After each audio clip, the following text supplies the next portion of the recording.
மனிதவள மேம்பாட்டு குறியீடு HDI.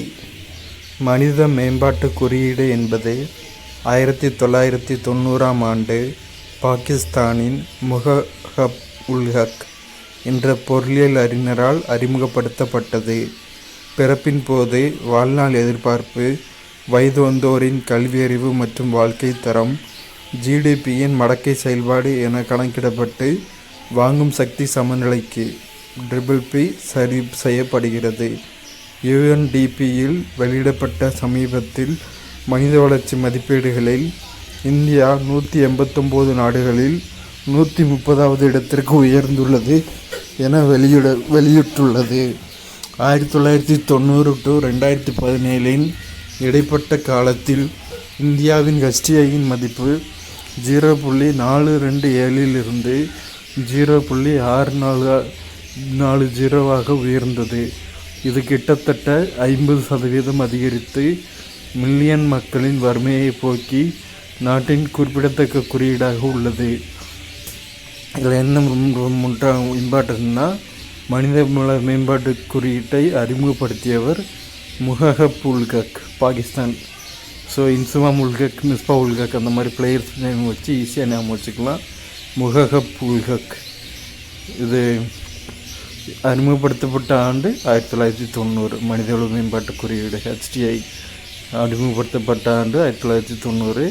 அறிமுகப்படுத்தியவர் பாகிஸ்தானை சேர்ந்த முஹம்மது உல் ஹக். பாகிஸ்தான் கிரிக்கெட் பிளேயர்ஸ் இன்சுமாம் உல் ஹக், மிஸ்பா உல் ஹக் நம்ம நேம் ஞாபகம் வச்சுட்டு முஹம்மது உல் ஹக் அப்படிங்கிற பேரை நம்ம ஞாபகம் வச்சுக்கலாம். மொத்த மதிப்பு கூடுதல், மொத்த மதிப்பு கூட்டல் GVA என்பது பொருளாதாரத்தின் ஒரு குறிப்பிட்ட பகுதியில் தொழில்துறையில் உற்பத்தி செய்யப்படும் பொருட்கள் மற்றும் சேவைகளின் மதிப்பின் அளவுகோல் ஆகும். GVA GDP + மானியம் - வரிகள், நேர்முக வரி, விற்பனை வரி.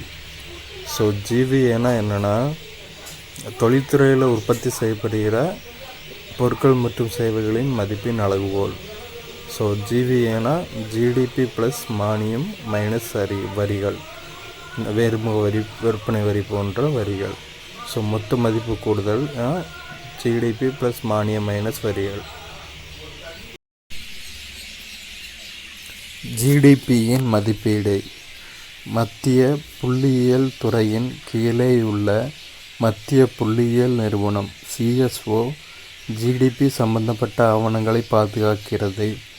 தொழில்துறையின் உற்பத்தியை வருடாந்திர கணக்கெடுப்பு நடத்தி தொழில்துறை உற்பத்தி குறியீடு IIP, நுகர்வோர் விலை குறியீடு CPI போன்ற குறியீடுகளை வெளியிடுகிறது.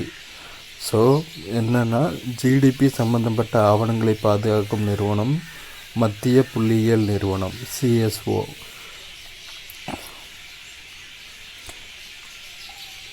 ஸோ CPI நுகர்வோர் விலை குறியீடு, தொழில்துறை உற்பத்தி குறியீடு IIP போன்றவைகளை வெளியிடும் அமைப்பு CSO, மத்திய புள்ளியியல் நிறுவனம். இந்த CSO எதுக்கு கீழே செயல்படுதுன்னா, மத்திய புள்ளியியல் துறையின் கீழே செயல்படுது. அவ்வளோதான். 1934ஆம் ஆண்டில் சைமன் குஸ்னட் என்பவரால் GDPயின் நவீன கருத்து முதலில் உருவாக்கப்பட்டது. ஸோ GDPயின் நவீன கருத்தை உருவாக்கியவர் சைமன் குஸ்னட்.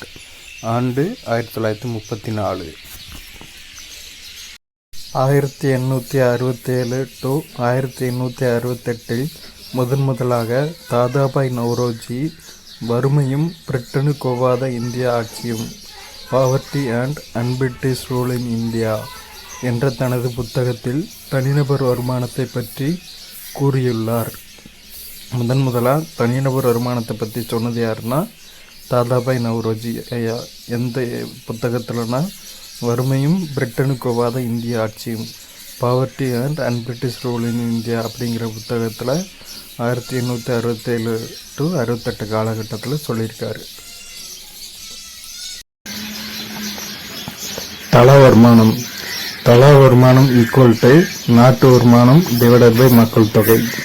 நம்ம இந்திய நாட்டோட தலா வருமானம் பெர் கேபிட்டல் இன்கமாக கால்குலேட் பண்ணணும்னா நம்ம இந்திய நாட்டோட மொத்த வருமானத்தை நம்ம இந்திய நாட்டோட மக்கள் தொகையெல்லாம் வகுத்தா நம்ம இந்திய நாட்டோட தலா வருமானம், ஒவ்வொரு இந்தியரோட தலா வருமானம் கிடைச்சிரும்.